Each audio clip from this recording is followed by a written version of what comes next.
Hey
everyone, we are live. This is the Thomann Guitars and Basses YouTube channel, and my name is Kris, and I am alone.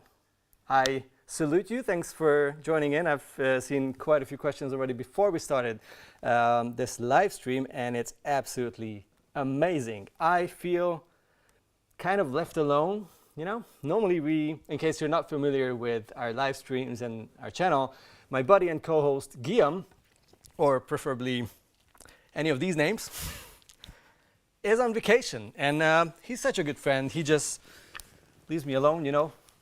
I'm not, you know, hurt or anything. Nope. So I made sure that we don't have to miss all of him. There's still a 3 single coil loaded guitar, sort of similar to what he would use, and some facial hair. Couldn't give you all, because, you know, Guillaume is Guillaume, but it's more than nothing. So let me check the chat. Oui, oui. Oui, oui. Oh, by the way, I am not completely alone. I have Lucas right there. Hi. who's gonna be our Guillaume today, and Teemu right there doing all the audio magic. Bonjour. Bonjour. It's all, you know, Guillaume love today. It's all about the Guillaume. Yeah, so it's awesome to see you. Jessica needed on a holiday. He really did, Philip. Thanks for the comment. Deja Voodoo, I thought that Infinity Lick would go forever. Ooh, pun intended. That's awesome. Yeah, we'll talk about the looper in a sec. My mind is officially blown at the moment. Willid is in the house. I hope I pronounced your name right. I just asked everyone in the house. It's like, oh, Guillaume is not here. How to pronounce his name again? I know it's not Oiled. It should be something like Willid. Is that like at least 70% okay? Let me know in the comments. And if not, I'm so sorry. Poo Ninja is in the house. Nice studio shot.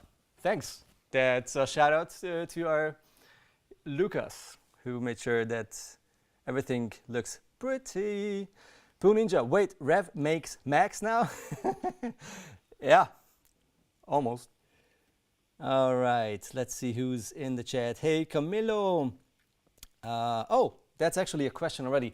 This is gonna be a little bit different than our regular live streams because I'm alone and it's not that much fun to talk to yourself. So I thought, why not including you guys even more than like normally it would be possible, and let you guys ask whatever you want to ask, whether it's like a guitar related question, just anything tonally, whatever is on your mind, or if you want to know anything about, I don't know, our setup or whatever. We even have a camera that shows the whole studio. Can we switch to that, Lucas?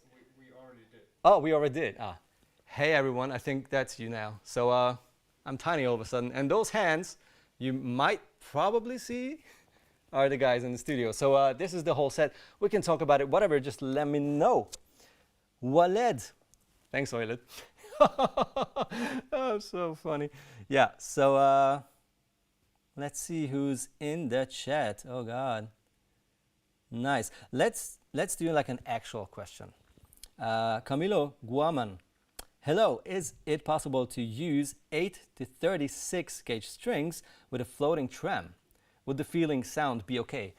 If you have a light touch, totally, absolutely. I mean, you would probably want to use like 2 springs on the back.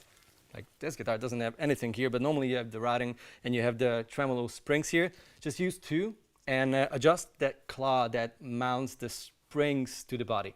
Just undo the screws a bit more, that it sort of balances out the loss of tension from the thinner strings, obviously. So that might work, but you will have a massive amount of flutter. This when you hit the trem, it's gonna vibrate forever. So if you're into that, that's awesome. That's gonna be a lot of Steve Vai vibes there, because he uses that flutter a lot. So why not? Sure. Alrighty. Okay, Michael P. I thought his name was Bill. We might need to make this list longer. Guillaume, by the time you're back, you gotta have a lot of names, and none of them are gonna be correct. Alrighty. Poo Ninja. Waled, at least he's close. He didn't call you Jillian. Well, you see, I'm kind of talented-ish. All right, again from Mikola, studio looks great. Thanks so much. Lucas. Yeah, thank you. It's all about the Lucas. Very much. But it's not all me. It's also Phil and Teemu and some other awesome guys that do all the video work here. But thank you. You see. Lots of love in the air. By the way, I wanted to ask you guys where you guys are watching this live stream from. Which continent, which country, which time zone, whatever. This would be awesome to see, because we're testing out times. Like sometimes we go live for German time late, like 8ish, 9ish p.m. Now it's midday, it's 3 p.m. here.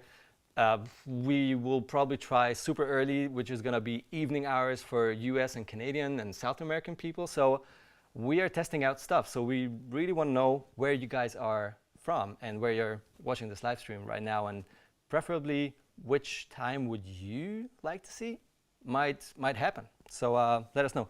No way. The first country I read was Australia. What the? Wait. That has to be like super late there, right? What is it, like 9 hours plus? Maybe more? Probably more than Central European time. I guess like over 10 plus? Are you a late hour person?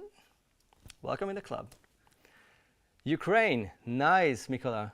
Portugal, from Devan, or Devan. Waled, from France. Sean, Slovakia, nice.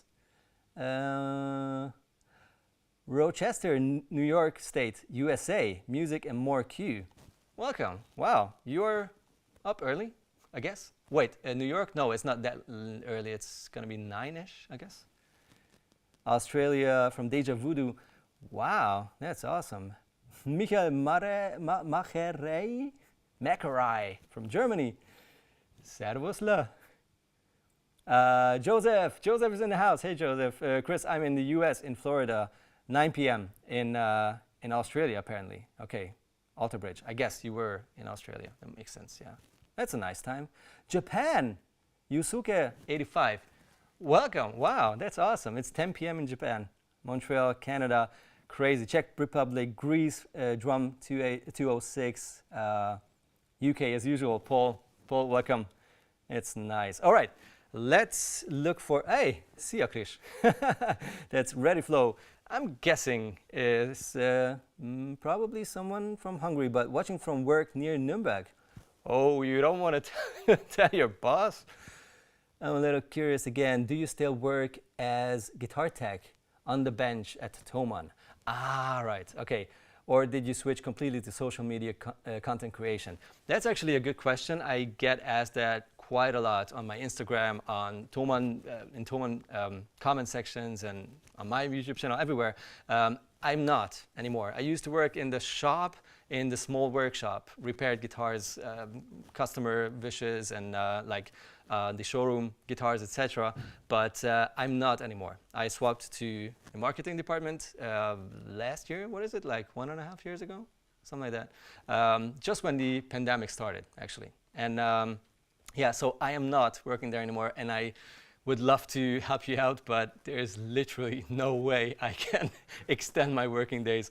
So sorry. But if I can give you good advices or bad advices, 50-50, I guess, I can definitely help you out, whether it's in a comment section or right here if I see your comments. So wait, Chris. I'm waiting. There was one comment you missed from Janis. Probably 100. He's watching from Dortmund und er fragt, redet ihr ohne Kamera alle Deutsch untereinander? Chris, machen wir das? Ja, schon. Es kommt drauf an. Wir haben finnische Kollegen, wir haben französische Kollegen und dann logischerweise nicht, aber sonst ja. So the question was if we're talking German when the cameras are off, and it's pretty much 70-80% English, right? Yeah, Is maybe. that ish? It depends.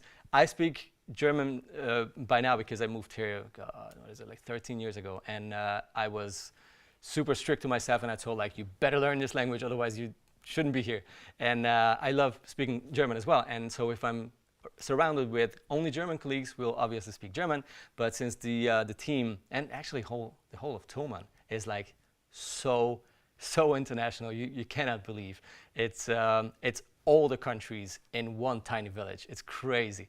And the language here, the general basic language is English, because there's a 50% chance that you will meet someone on the road or in the shop or wherever who works here but doesn't really speak German yet, or not enough good to feel comfortable talking about, you know, work stuff. So yeah, it's 50-50, depends on the situation. All right. Hello, I miss Julia. That's Yusuka85. You are in Japan. I think I remember that correctly. Yes, me too, actually. Lucas is the responsible camera dude who is shooting Julia's videos with Julia. And it's a weird situation because of the pandemic, it was really hard to travel. So Julia was shooting a lot of the videos, and is still up to this day in Austria, where she lives. So it was like a remote shoot, right, Lucas? So Lucas was here, and he was on whatever, Zoom, Skype, whatever, with Julia, while Julia was in that room, sort of setting up the camera and doing what she's doing, right? That is absolutely correct, Chris. Is that a nice workflow? Yeah, it kind of is, because Julia also learned a lot about camera work, which is very cool.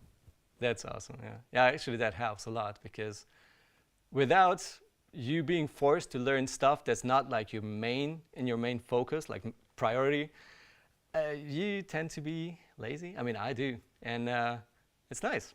So she learned something new. Yeah, but I miss her too, because she's barely ever here. I mean, now it's better. She was here a couple of weeks ago and will be again. But yeah, it's how it is. But hopefully I can give her a big old hug soon. If you stick around, we may have a surprise in one of the next live streams for you. We may have. Just stick around. Oh. Well, I can tell it is. Oh. Who knows? All right. I totally lost track. North America, that's K. Michael P. Florida. Nice. Montreal, Canada. California. Wow, lots of viewers from the US. I mean, other countries too, but I've seen a lot of Florida, New York State, California as well. Interesting. All right. Joseph writes, Chris, I love your telly. You're not alone. Thank you. What year is it? It's a classic. It's I've mentioned this in a couple of videos already, but I know I cannot expect you guys watching each and every video, so it's hard to spot these little snippets of info. It's a 53 reissue, so it's built after a 1953 model, which is a Blackguard, the second year of the proper Telecaster production, because before 52 it was not called a Tele. So so that's that, and it's been built by the Fender Custom Shop in 2016. So it's 5 years old now, and it's been oh my god, like at least 90% of my shows and videos and everything I've ever done since that, my weapon of choice. It's a part of me by now. All right. Music in more Q. More G300 or Line 6 Pod Go? It really depends. If you're used to the manual and the user experience of Line 6 products, the Pod Go is an easy peasy story. You just turn it on and you know what to do. You know how where to find stuff, how to save stuff, etc. So alone for that experience, I think then I would go for the Pod Go. And otherwise, if you're not that deep into any of these brands' sort of way of creating these menus, I think I would go for the More, already because it's smaller. It's a super flat thing, the whole series, and I just really find it easy to set up amp like realistic sounding low gain, mid gain, clean sounds with the More. So I think I'd go for the More, just because I've not been owning or using a Line 6 product since 2005, maybe 4. Yeah. Ready Flow. I'm not from Hungary, but one of my colleagues is from the Hungarian part of Romania. Oh, nice. As head of QM, QA, and working with people from that region, I picked up 2 or 3 words. Well, you don't need a lot more to have fun in any country on the world, so that's nice. Cool. Poo Ninja. Apparently he speaks some German. Mein Deutsche ist schwach. My gibberish is strong. Well, that's all I can speak. Gibberish. Yep. Lucas, do you see any nice comments? Oh, why not? Unless you find something cool, why not talk a little bit about this looper, the Infinity 3 from Pictronics. I just discovered this one like a week ago, and I really want to try it out, and this is the perfect situation. I mean, I've been left alone, and a looper is gonna be your best friend if you don't wanna, I don't know, be bored while you play guitar. So we could do that. Lucas, how's things? Oh, Melanie Meinhardt, who are your favorite guitarists, Kris? Or do you look up to in terms of guitar playing? Yeah.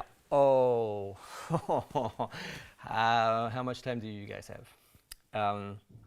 It really depends. I play guitar for 25 years, which is quite a long time, and I should be way better by now, but that's a different story. I've started being influenced by guitar players who played in bands that my dad showed me. So as a kid, obviously, all the classics, Zeppelin, Nazareth was huge on me. So I loved, even though I didn't have an idea what's rock music, so all those guys, all the classic guitar players. And then when I discovered rock for myself, I was into punk rock, so it was Kurt Cobain, all the grunge stuff, and all the California punk stuff, obviously Green Day and all those bands. Bad Religion, absolutely loved Bad Religion, oh God.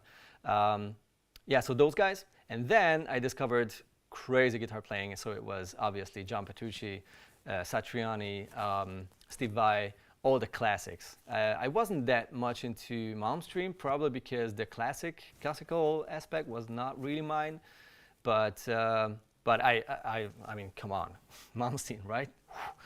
So yeah, these guys. And then later on, I turned away from heavy stuff and progressive and super fast stuff. I wasn't that much into shred anymore. I don't know why, probably because I could never do it. So I was like, okay, I will not be happy with my playing, or I discover other stuff in music that are cool. So then I did, luckily, and discovered like totally different stuff. Doors, Johnny Cash, totally different story. And I really, really went deep into like Zeppelin, all the albums and everything. So then I started to really appreciate Hendrix. So he was then the next huge milestone in my life, a couple of years ago, not that long ago, actually. And then, yeah, Alexi Laiho was one of the biggest hero of mine. is still rest in peace. It's such a tragic death, but what he changed in like aggressive, heavy music, oh man, that's incredible. I see Team, our residential Finnish dude. Yeah, I love everything he ever did. Yeah, so and then I turned into sort of Americana, kind of country, bluesy kind of stuff, and also Tom Morello and all the Rage Against the Machine stuff and all that. So it's everything. It's really everything. Currently, my biggest heroes are in rock. I would say Slash for his melody, like the way he writes a solo is absolutely beautiful. And for the rest, like non-heavy stuff, I'd say Joy Landreth for sure. Incredible player, slide player, and just fantastic. And oh man, Derek Trucks for blues, again slide, interesting. So many slide players. Kris Buck, he is so young and so crazy good, so tasty, oh my god. So yeah, all these guys, yeah. That was a long answer, I'm sorry. Maybe some Shum. short and light questions. What's your favorite beer? Favorite beer? Corona. It's weird times to call. Coronita depends on where you are. If you're in Mexico, then I think it's called Coronita, and it's the maize beer, corn beer. You drink it with lime. All the U.S. people will know it. It's big over there. Here in Europe, it's, I don't know. Lucas, he's like, what? I mean, you can buy it here too, but beer made from corn is definitely weird. In yeah, Germany. for German, yeah, sure. And other than that, if German beer, then it's the Mönchhof Kellerbier and what's the other one? The sort of non-filtered, Lucas, Landbier. If you're in Germany. Yes. Okay, next one. Favorite ice cream? Oh, I really don't know. Something berry, not too sweet. And there were some technical questions, but I'm afraid to read them out loud because I'm a drummer and I might get stuff wrong. Who wants to see and hear Lucas reading out weird stuff he doesn't understand? Go! Wait, when setting a 12-string nut height, do you ramp from 0.020 to 0.016 for all strings, or are the octave strings whatever next to, I don't know, I don't get it. My drummer brain just stops working there. I think, wait, is that alto bridge? Yeah. Okay, I can see it, yeah. When setting up 12-string nut height, okay, so it's a 12-string guitar, the nut height. Do you ramp from 0.020 to 16 for all strings? No. Or have octave strings, yeah. So if you want to make sure that the guitar stays in tune and the strings don't make weird noise sideways, they don't move around in that nut slot, you have to make sure that the nut slots are exactly as wide as the string running through it, or just a bit even wider, just a tiny bit. So if you have like 12-string gauge, like a set, and it goes from 10 to whatever, then you have to make sure that the 10 gauge string has a 10 gauge nut slot, obviously. And if like you have the octave strings and one is thinner, you have to of course consider that fact and file it thinner. Obviously, it's really important actually. So don't just do the same width for the octave string as for the low string. Okay, that's a good question actually, and it's important. Music and more Q. Just watch the video on Chandra Bottom interview. Love it, absolutely. Does your telly gent? Have you some advices for playing modern metal on a telly? That came from Fate2342. Hell yeah. I'm not sure if I have the right tools here. If you want to make a telly with traditional single coils sound really modern and sort of mid-focused and punchy and big enough and everything, I would definitely use an EQ pedal, and I would put the EQ behind the gain stage. So if it's your amp distorting, then in the effects loop. If it's a pedal that's distorting, or pedals, then after the last overdrive or distortion, and fine tune the EQ of the guitar, the distorted tone. So that's what I would definitely do to get rid of some high end and to push the right kind of mid range. But I think I can do something nice here. I will try to get something cool with the Archer. This is going to be the first one, which is a very nice pedal to boost already overdriven sounds. That's the J-Rocket Archer, in case you're wondering. And the Pantheon Overdrive, that's what we have here as our sort of main mid-gain overdrive. And I'll do whatever I can. Go! Timo says go. Let's try it. I might even drop this thing.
At this point, you would definitely want to use a noise gate.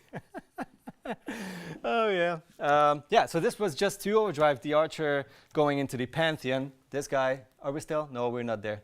You're showing me. So why would I point on pedals you cannot see? The Archer going into the Pantheon and going into the Rep D20, which is a clean amp, and it just has a very nice clean tone. Let me show you that for a sec that you believe me.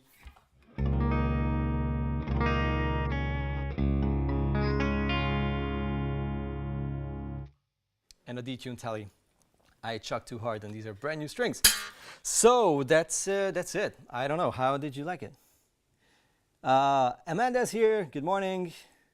Can you still play Hearts Burst into Fire? No. No. I'd love to, but no way. It's been... Okay. Wait. I didn't read your name. ESPN 137 asked this because I believe I played that song that's from Bullet for My Valentine. I played that song in my first ever YouTube video, which came out in 2008, maybe 9. And yeah, I think I played it in that video. I have no idea. Too late. Forgot it completely. Can you... So how was it? Damn that tally. Caltoy, thank you. So I guess it was kind of okay. Bro, it's aged pickguard. What are we talking about? This pickguard, in case yes. No, it's not aged. It's me. Actually, that's not completely true. Lucas, tell me when it's sort of reflecting the light. Wait. Is it now totally, or we want to show this little X-shaped circle? Is it any visible? So that thing was the only aging the custom shop did. So when I got the guitar, it looked shiny. It's finished with nitrile cellulose lacquer. That's how these black guards were supposed to be made. So it was full intact except for this little oval thing, and all of this everywhere, and all the scratches up here. That's just me being way too ferocious. Picky? Yeah, picky. Did you say picky? Yeah, I'm picky, but yeah, hitty more like. Yeah. So in case you asked about this pick guard, I missed the original comment, sorry, but if that's the one, it's not, most of it is not relic, it's being used a lot. Yeah, I cannot really see how you guys like that.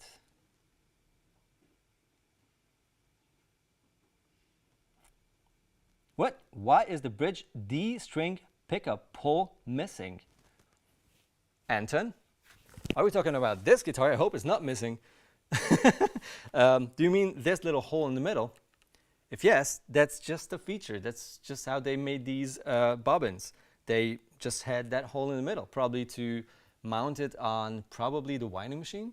That makes sense because it's centered, and then they can twist the pickup or the bobbin to hand wind the wire on it. I'm guessing that's the only reason why I would see that makes any sense, but it's not missing.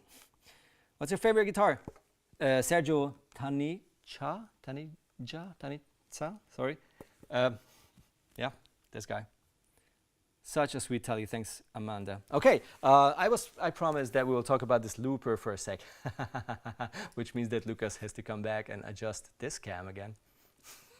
And he's totally up for it. Let me check for some questions in the meantime that you guys are not bored, and let Lucas do the dirty work. That's how we roll here. That's the tone hole, like in acoustics. Yes. Here's the tone. This is the this is where the tone comes from in this guitar. That's why it's such a sweet guitar. Favorite guitar from Harley Benton. That's Philippe Gabriel Oprea. It has to be mine, obviously, even though it would be just a too easy way out of this question. I own this Fusion 2 double humbucker silver sparkle guitar, which I love to pieces, and I modded it, and it's now my sort of dream. Hey Lucas, my dream super strat, pretty much. I put Fishman pickups in it, and it's just the kind of guitar I missed for many years because all my other guitars are kind of vintagey, well, the specs at least. So that has to be my favorite one, obviously. But other than that, I think I dig the single P90 ones, the single cut, double cut, all shapes, like the more, how can we make this politically correct? The traditional double cut, the from 61 until today, kind of double cut with the one P90. I hope you guys understand what I'm saying. And also the more LP kind of double cuts. The not senior, but junior-y kind of, God.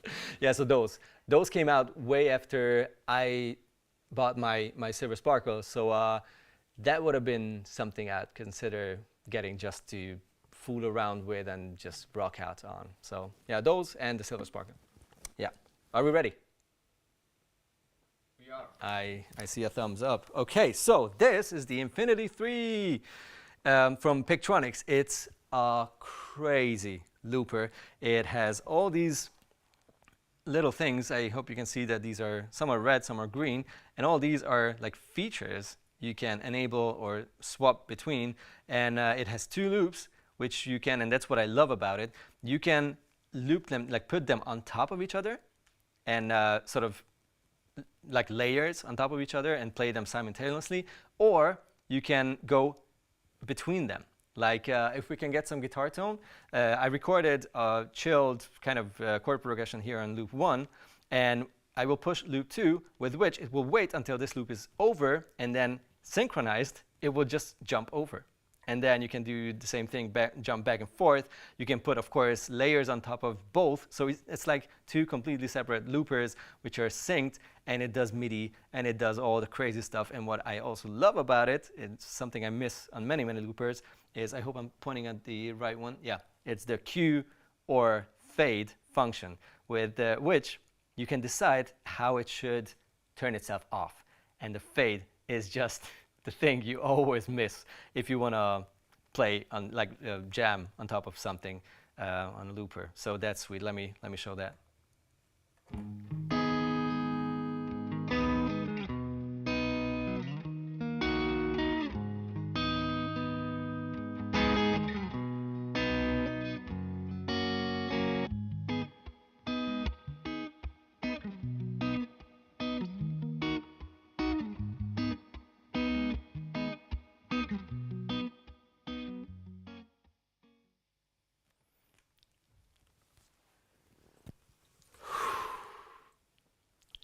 I mean, come on. And I didn't read the manual, which is something I love about it, because, of course, there are crazy loopers out there, and with way more loops synchronized, like the Big Boss and everything, the 300, whatever the series is called. There are great ones out there. What I love about this one is that it weighs exactly 1 gram, right? It's like the lightest pedal you ever held in your hands. Lucas unboxed it and he was like, whoa, is there anything inside? I was like, yeah, it's probably digital, but it's so light. And it just does a lot, and you don't have to program, you don't have to go through menus and whatever. It's not cheap. It's the only issue with it. But, oh man, I feel like jamming for 1 or 2 rounds. Is it fine? I get some nods. You guys want to hear some guitar playing? Booninja's back at his Pia obsession, the Ibanez Pia. I get it, man. I get it. It's one of those guitars you just want to have it one day.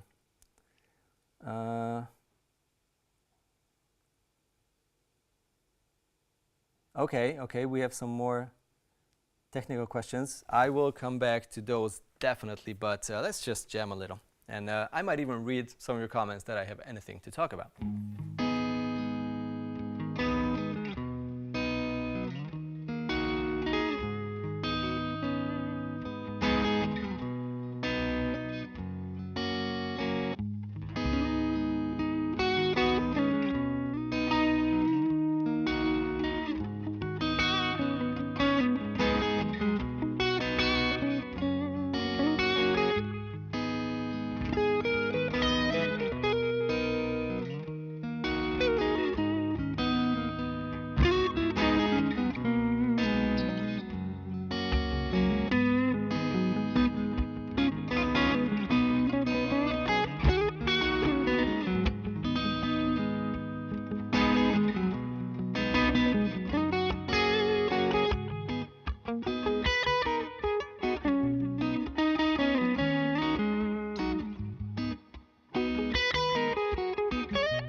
Oh, ESPN 1337, man, Kris is such a good player. Thank you so much. I have good days where I can live with where I am as a guitar player after so many years, but man, believe me, it can be really boring to be me and listen to me playing all the time. So in case, yeah, you ever feel like I'd love to play like her or him or whatever, everyone feels like he needs to develop and become way better, and that's awesome because that's what drives us forward. So thanks so much, I really appreciate it. And yeah, taste the noodles. Deja vu. Thank you, Mikola. Wow, thanks for all the love. You guys are awesome, absolutely awesome. I just started watching the live chat here because I don't know, it's a little laggy on the computer. So Poo Ninja, half a step down, is that your preferred tuning? Yes, on Fender style guitars, like the scale length of a Fender guitar, which means modern guitars as well, I definitely prefer 10s, 10 to 46 on E flat, and for anything shorter than that, PRS maybe as well, but Gibson for sure, normal E, like E standard with the same gauge string, so 10 to 46. If I'd go E flat on Gibson scale length, I would definitely want to go at least 10 and a half to something like 49 or something, or probably even like full on 11 to 52 or 49, something like that. So yeah, but E flat, I mean Henrik's, right? All right. Do we have anything, Lucas or Teemu?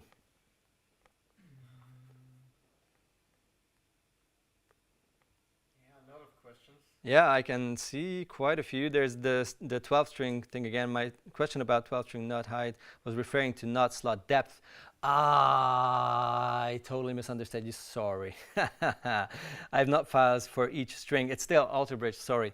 I have nut files for each string, but I want to know if I ramp the height clearance at the first fret like a 6 string. Yes, yes, absolutely. A 12 string and a bass and a ukulele and a classical guitar is different, but everything with metal strings is pretty much the same story. You push down the selected string, whether it's a 12 string as told or a 6 string, push down behind the second fret, like between the second and third, and then check the clearance above the first fret, like between the top of the first fret and the bottom of the string. If it still moves a little, just a bit, that's enough for a very nice and low action. If you have a really heavy right hand or left hand, if you're lefty, you need maybe a little bit more, but I'm really not talking about a millimeter or more. We're talking about fraction of a millimeter. So you do the same thing on a 12 string, you check per string and go for a similar low, well, little space between the first fret and the string. I hope that made any sense. Oh, I have one. That's nice. Mario Ruta. Kris, what do you think about the Origin 20? That's the Marshall Origin 20. Was thinking about buying that with Captor X. Actually playing a Helix, but mostly Marshall models there.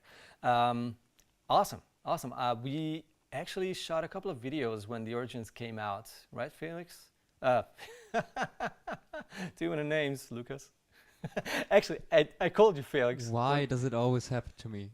If someone gets my name wrong, it's Felix. For whatever reason. Always. I made the same mistake on the first day I met him years ago. I was like, hi, Felix. And he's like, who? Oh, that's a good way to introduce yourself. Kris? Right, Lucas? We shot a video. I'm not even sure when it was, but when the Origins came out, you'll find the video on the channel. If you search for it, you will definitely find it.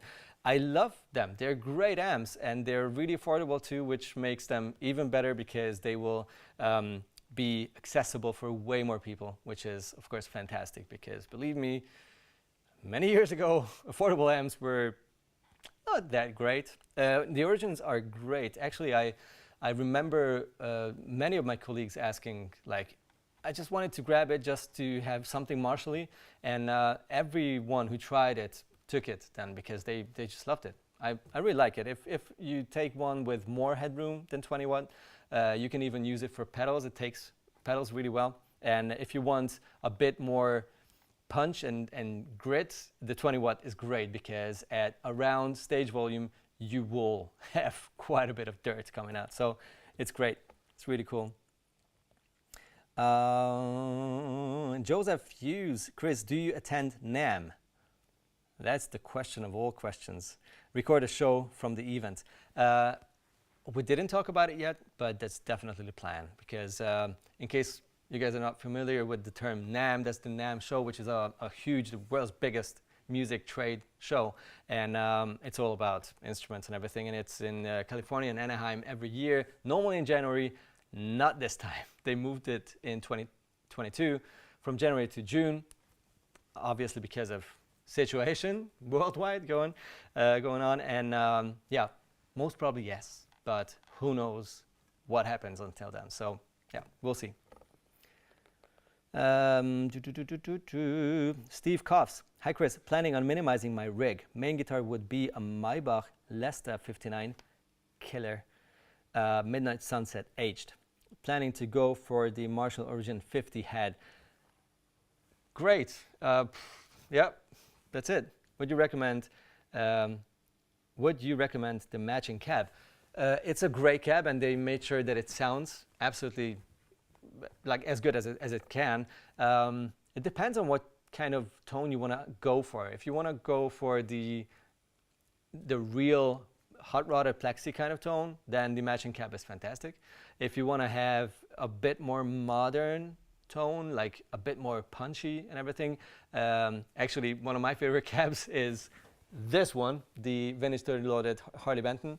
It's really affordable too, and it sounds more punchy. It's closed back, it has the vintage 30s, and it has that aggressive tone. It does clean too and low gain too, but if you want like a bit more modern rock tone, that's a really good match as well. And the Palmer cabs are great too. So if you want to go more into like a vintage voiced direction, then the greenback loaded 2x12 is fantastic.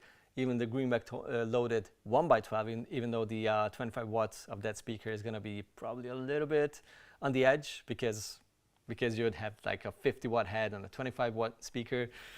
It might be dangerous, so maybe don't go there, but the 2x12 with greenbacks is also a fantastic option. Hope that helped.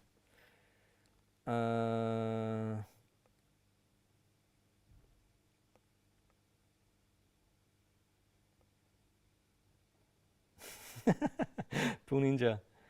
Awesome. What's the clearance, Clarence? Classic. All right. Felix? Do we have any? No, I just. If I could recall the whole dialogue, I would have done it, but I cannot. I only can remember Roger, Roger, but I don't know the whole thing. Yeah. It's such a nice thing. Oh, okay. Sven Cooper. Hi, can Thomann recommend any accommodations if someone needs an overnight stay? Would love to visit the store, but it's far, far away. At least a 2-day trip for me. Absolutely, yes. I'm not sure how the regulations are right now because of COVID, obviously, but there is actually, what is it, a little hostel or guest house here, like the opposite side of the Thomann entrance, so in this village. And also in the near we have Borgebrach, where I'm 100% sure that you'll find some sort of nice and fine little hostel, hotel, apartment, whatever. So it is possible, definitely. You could write us an email.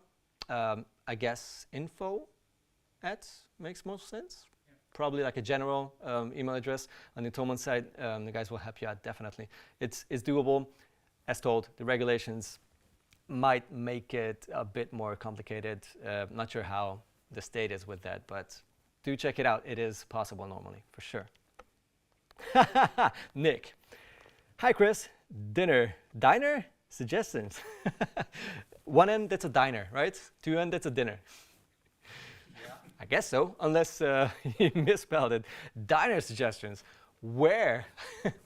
If we're talking about an American diner, I'm the worst person to ask. And Germany is an okay country, I guess, for it, but not the best. I guess you'll find better ones in the States. Let's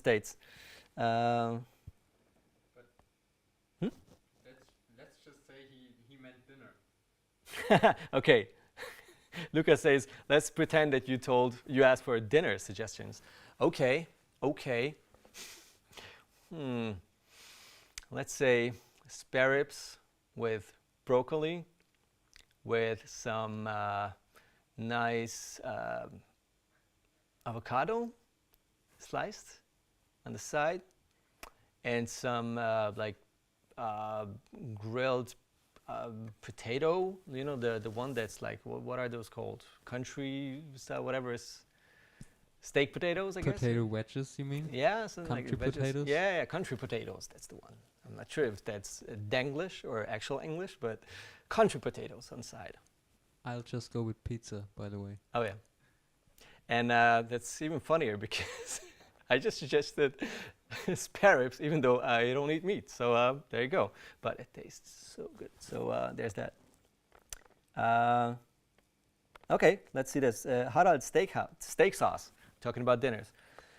Hey Kris, I have a PRS SE Custom 24. I want to get into Fender territory though.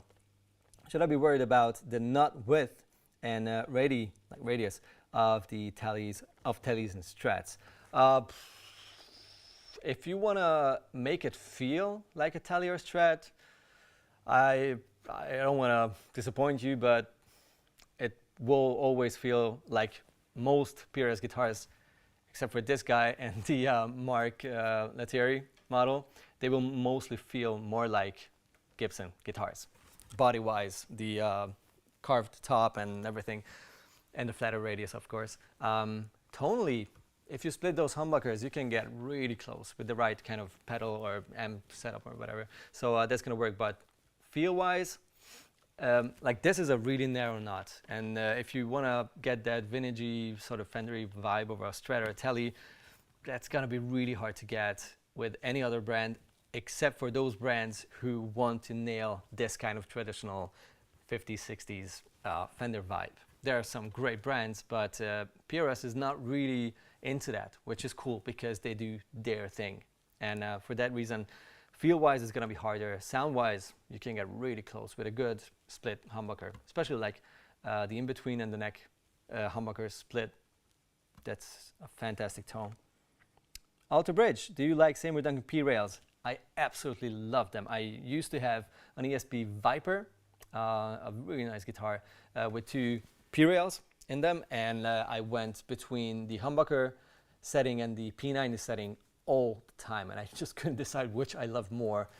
Absolutely massively underrated pickups, and you guys should definitely check it out if you feel like split humbuckers are never your thing because the split tone is just too quiet or thin, and you don't want to mess around with wirings and resistors. Here's going to be a shameless plug for a Guitar Tech Tip episode where we showed how to make coil split sounds way richer, fuller, etc. It's called the PRS trick, I think, or coil split trick, whatever.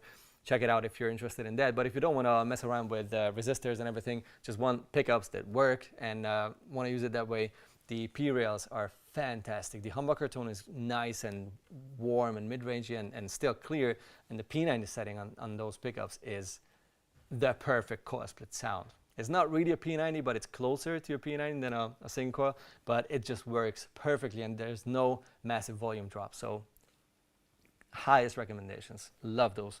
They look a little funky, so I guess that's why most people will say like, what? Nah. But if you're into tone and don't care about a humbucker looking a little different than like regular humbuckers, definitely try it out. Oh,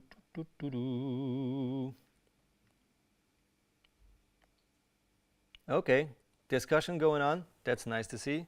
Let's check if that guy is again lagging.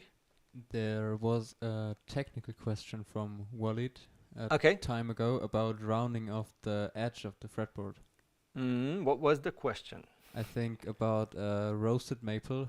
If you want to round it off yourself, how would you do it? Okay. It depends if it's finished or not. Roasted maple should not, should not. Doesn't have to be finished. That's why you roast maple. That's why you bake that maple, that it's stable and resistant to all kinds of humidity changes and temperature drops.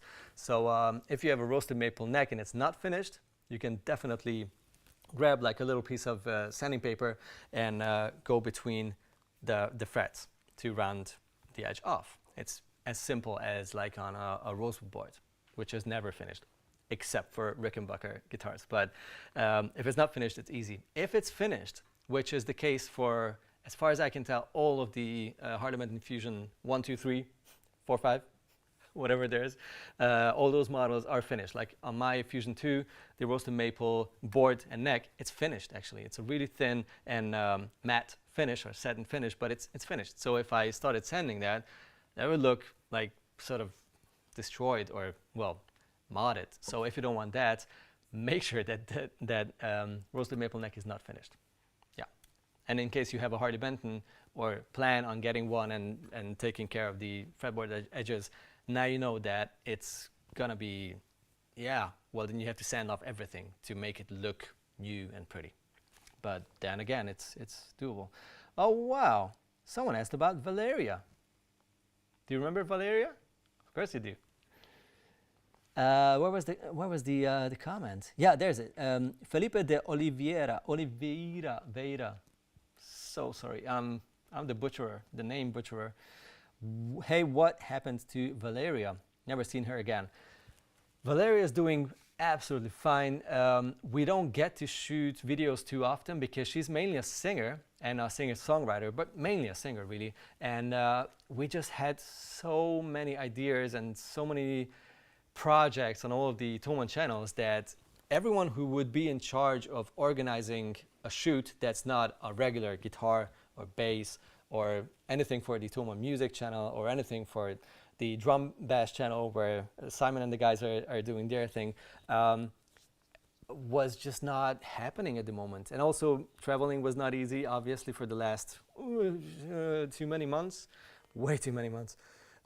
It was hard to grab her because she lives in the north of Germany and we are pretty much in the south. So Valeria is probably going to be back again as soon as something's happening where we could need a fantastic singer. So she's doing fine and she's doing her thing. Look her up on Instagram. I think I found her social profiles. She's doing fine. She's great. Okay, well, it says it's not finished, his roasted maple neck. So go for it. Sanding paper, don't go too rough. Could it be like 250, 320 maybe 400. Start 400, and if you feel like, that's way too soft and sort of subtle, then you can go for something more rough like 320 or 250 or something like that. But at the end, you will again want to come up to like 400 grit, maybe 800 to just smoothen it up. And be careful with the frets. Don't scratch them necessarily, if possible. It's doable. I've did it on many guitars, and it's possible. You just have to be careful. What I do normally is cut off like a little piece, like my finger, this size, thin and sort of longer, and then grab both ends, and like you would do it with the Zahnseide. What's Zahnseide of English? Tooth. The one you need for what? Dental floss. Dental floss. You grab it, you roll it in your fingers, and just move it around. That's pretty much what you do here. Grab both ends and just sand it. Really, just push it on the edge, and then it will roll it off automatically. It's really nice and simple. Sanding sponge, great answer as well. Grant Mekotzi. Yeah, sanding sponge is also cool. Just make sure that you don't scratch the frets unless you want to round them off too, because then gonna hurt. When stacking OD pedals, that's Sir James. When stacking OD pedals, 3, 4 ODs, that's some proper stacking there, my friend. On my board, I hear a big difference for each pedal depending on where it sits in the line. Is this a buffer issue? What kind of difference are you noticing? Because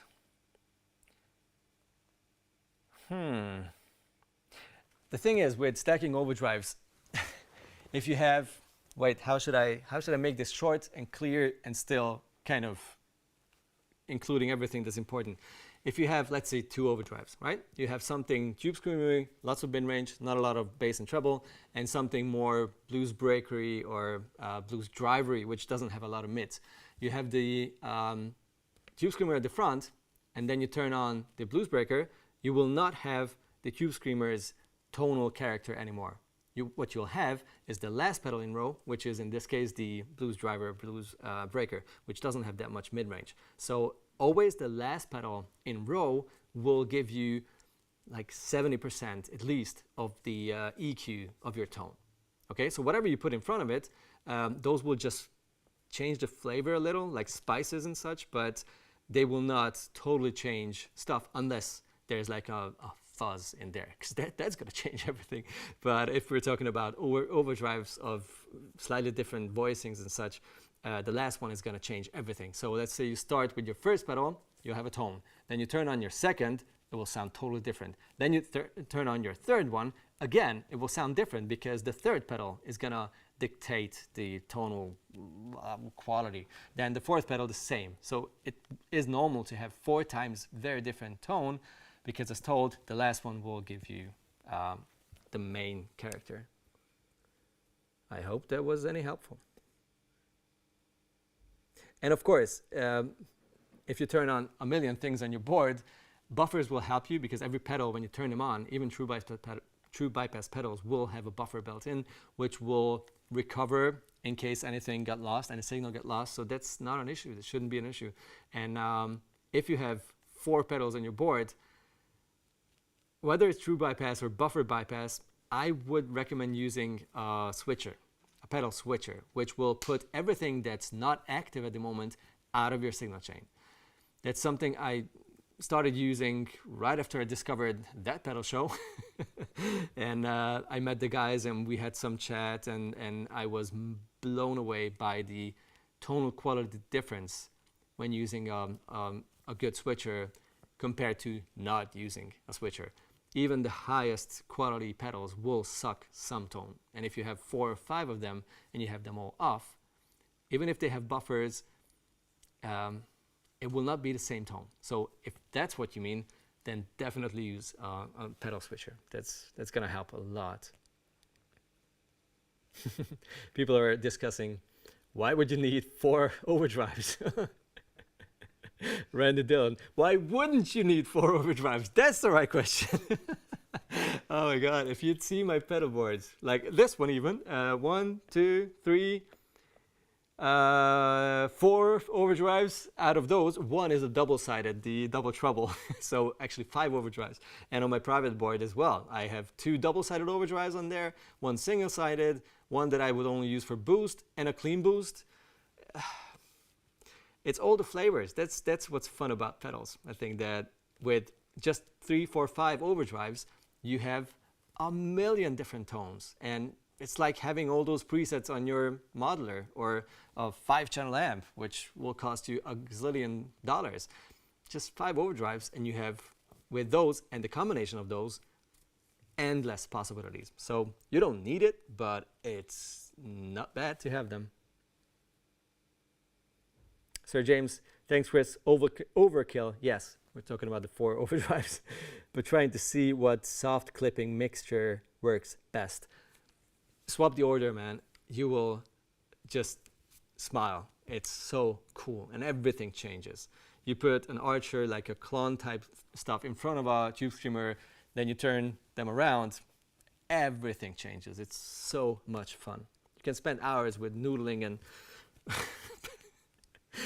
okay, let's not go there. Been there way too many times. All right. Good morning. Greetings from New York City. Hey, Kris Rocco. Nice to have you. Wow, that's awesome. Yeah. How late is it? Whoo, whoo. We are over an hour, and we had this 1 hour slot here, so we need to wrap this thing up really soon. Let me check the comments once more.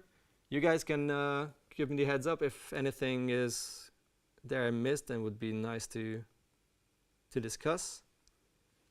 Oh, by the way, I prepared a million tabs. I'm not sure if you can. Felix, can you?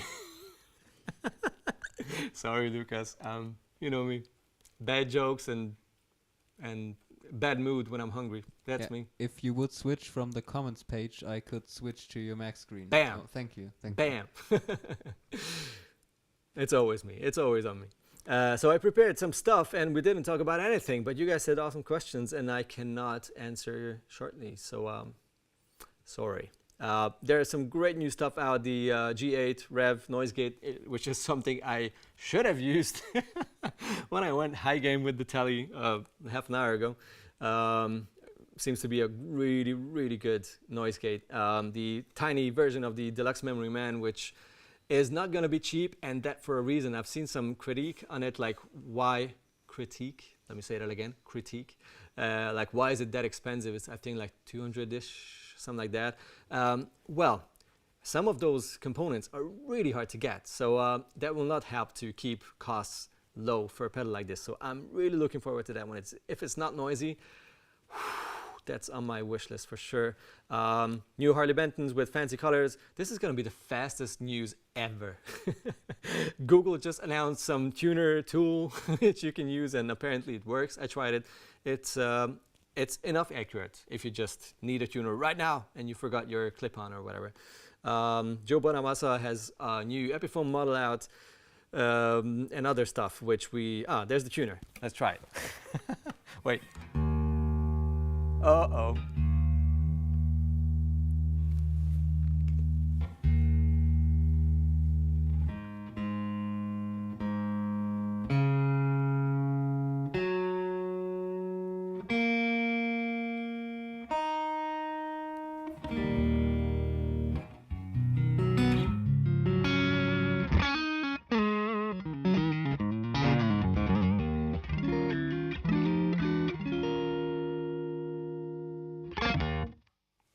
It works.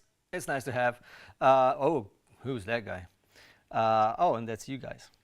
I wanted to show you something. I just cannot find the link, which is, I think that's it. Yeah, Music Radar. We're kind enough to write a short article on a video we did with Tony Iommi's guitar tech, mine Clement. And that is a part of our Guitar Tech Tips series, which is a shameless plug, but I stand by my word. I loved that episode, and I just wanted to let you guys know, in case you like Tony, like his playing, like those insane songs, and want to know how he likes his guitar setup, Mike was just a fantastic guest and a British gentleman. Was an absolute honor having him. And here's this little fun fact. Welcome in my life. That's Kris Borowski. That's me. Don't worry, it's fine. Except for those 10 million people who are from Hungary, who will know how to write it and spell it. It's fine. I've been called way worse than that. It's just a fun little thing for you. Yes. How about Lucas? To call you your actual name for a change. I jam ourselves out of here. Yes, Kris, play Yes, with Kris. yourself.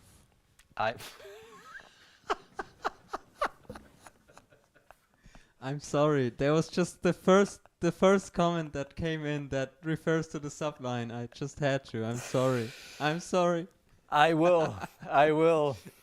And now I will also play some guitar. Okay. Okay, what should I play? You guys, the first suggestion will win. Hit me with a chord, a first, like a key, whatever it is, and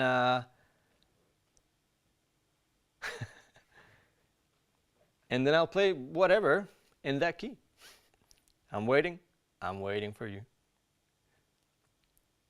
In the meantime, Jimmy Stoned, hey Kris, how much hum is acceptable while recording? It depends. When you record, you can cut off all the noise parts, like you can mute those parts. It's quite some work, but you can do it, so it's not that bad. If you can hear it over the playing, that's bad. So I think there's the limit. right there. And also you can use, of course, noise gate, but it's not even necessary because you have really, really good plugins nowadays, which will probably detect everything like the noise and filter it out way better. Okay, E minor, will it? Okay, that works. Phrygian dominant. Ooh, Phrygian is not really my thing. I'm more like an Aeolian kind of person. Sometimes Lydian in English? I think Lydian. Little Wink. Lenny. Okay, thanks. It's like, that's what you expect. Let's try this one. A minor. It's also nice, but hey, well, it was the fastest, so E minor it is. Little Wink. Okay, okay. Let's try this one. Wait. Let's see if I can make this. Oh, sorry, Guillaume. I think I hit Guillaume with my headstock. Let's try to. I'm still learning this guy, so don't be mad at me if something weird happens. I want to go back to this. Let's go for all, which means whatever I do goes for both, and I will delete everything. Now I'm back in recording mode, so I have to go back to classical. What? Do we do a fade out? Yeah! Yeah, you can fade out, or I will fade out, we'll see. Let me just prepare something.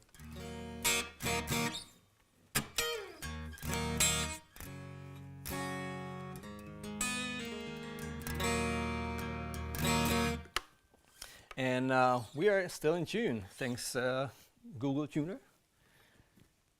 That's gonna be nice. Need some, not that, not that.